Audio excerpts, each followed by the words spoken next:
4, 3, মহাকাশের দিকে তাকিয়েছিল লাখো চোখ। কাউন্টডাউন শেষ হতেই গর্জে উঠল রকেটের ইঞ্জিন।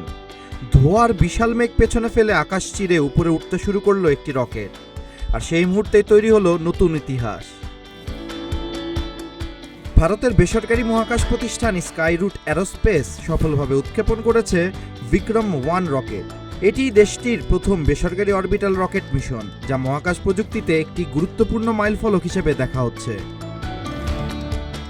বিক্রম-1 এমনভাবে তৈরি করা হয়েছে যাতে ছোট ও মাঝারি আকারের স্যাটেলাইট তুলনামূলক কম খরচে কক্ষপথে পাঠানো যায়। বিশ্বের বাণিজ্যিক মহাকাশ বাজারে নিজেদের অবস্থান আরও শক্তিশালী করাই এই প্রকল্পের অন্যতম লক্ষ্য।